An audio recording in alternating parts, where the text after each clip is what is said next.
Hello, everyone. Welcome to Celsius 233, your go-to place for fiction book summaries. Today, we will step into the world of The Confessions of Arsène Lupin by Maurice Leblanc.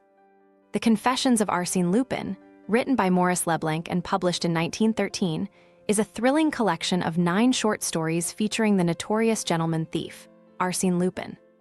Lupin, often described as France's answer to Sherlock Holmes, uses his charm, wit, and masterful detective skills to navigate the world of crime, solving mysteries while engaging in daring heists.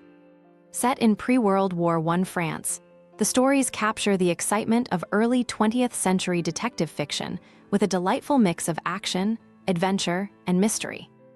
Plot summary: Arsène Lupin reclined lazily in the soft, elegant armchair of his friend's study, a faint smirk playing on his lips.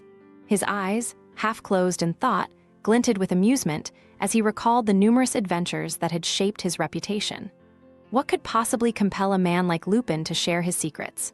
Perhaps it was the thrill of revisiting old games, or perhaps it was simply the whim of a man too used to victory. Whatever the reason, he began. The confession began with a puzzle. A strange beam of sunlight reflecting from a building opposite sparked Lupin's curiosity, and he quickly deduced that it was a signal, a cry for help hidden in flashes of light. With his keen intellect, he translated the message and found himself caught in a web of murder and deceit.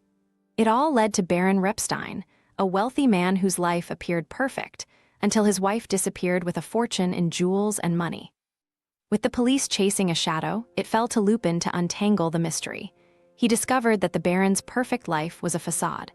Repstein himself was the killer, having murdered his wife to seize her wealth, then orchestrated her disappearance with the help of an accomplice.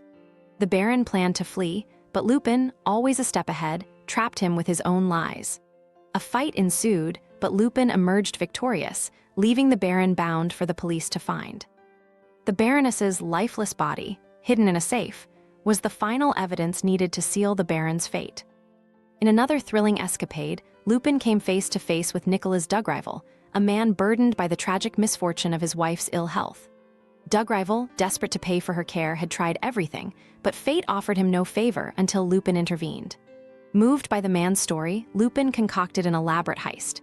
The target, a grand art gallery where priceless paintings were kept. With his unmatched talent for disguise, Lupin slipped in unnoticed, bypassing guards and security measures. When the owners discovered their loss, it was already too late. The priceless art had vanished, leaving only the signature mark of Arsène Lupin behind. Yet, in an uncharacteristic act of compassion, Lupin delivered 50,000 francs to Dugrival's doorstep, enough to cover all his wife's medical expenses and more. It was a gesture that revealed Lupin's deeper complexities. A thief, yes, but one with a peculiar sense of justice. Lupin's adventures often led him to the glittering social circles of Paris, where beauty and wealth coexisted with secrets and lies. In a dazzling tale of romance and danger, Lupin found himself entangled with the mysterious Baroness de Sarzeau-Vendôme, a woman known for her allure and immense fortune. But the Baroness had more than just beauty. She had the key to one of the greatest treasures in France, a collection of jewels that once belonged to royalty. Naturally, Lupin was intrigued. However, this was no ordinary heist. The Baroness, though entranced by Lupin's charm, had no intention of parting with her jewels. Their battle of wits played out over luxurious dinners and stolen moments in candlelit ballrooms. It was a game of seduction, but underneath it all was Lupin's relentless pursuit of the treasure. In the end, Lupin succeeded where others had failed, but not before leaving the Baroness with a smile, a final, quiet acknowledgement of her beauty and cunning. Of course, no tale of Lupin would be complete without a brush with Inspector Ganimard, the detective perpetually chasing Lupin's shadow. This time, the stakes were high. A royal artifact, the Golden Beetle, had been stolen. Ganimard, fueled by his desire to finally capture Lupin, was determined to recover the relic. But Lupin had already laid his plans, and Ganimard's every move only served to bring Lupin closer to victory.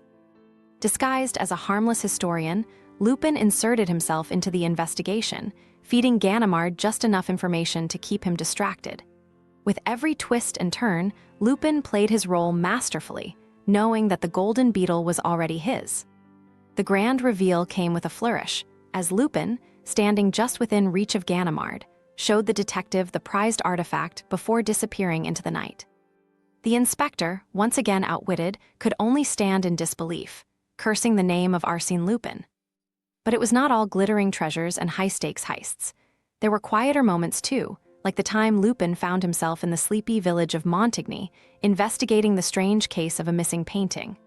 A simple affair at first glance, it quickly became a tangled web of lies and deception. The local mayor, a man of impeccable reputation, was at the heart of the mystery. Beneath his respectable exterior, Lupin uncovered years of corruption and theft. The painting, it turned out, was not just a work of art, it was a map leading to hidden wealth.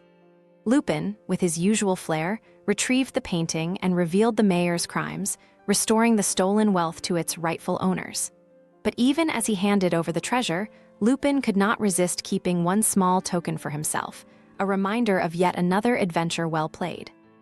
In each of these confessions, Lupin's charm and wit shine through, his actions driven by a mix of self-interest, compassion, and a sense of adventure. Whether outsmarting the police, orchestrating elaborate heists, or even offering acts of kindness, Arsene Lupin remains an enigma, a man of contradictions, as quick to steal as to give, as ready to solve a mystery as to create one. And in every adventure, he leaves behind the unmistakable mark of a man who lives not just for wealth, but for the thrill of the game itself. Hope you had fun. If you're hooked, don't stop now. Continue with the rest of Arsene Lupin series by Maurice Leblanc. You'll find them below or on Celsius 233. Remember, while our summaries capture the essence, they can never replace the full experience of reading the book. If this summary intrigued you, consider diving into the complete story, buy the book, and immerse yourself in Maurice Leblanc's original work. Bye-bye, take care, have fun.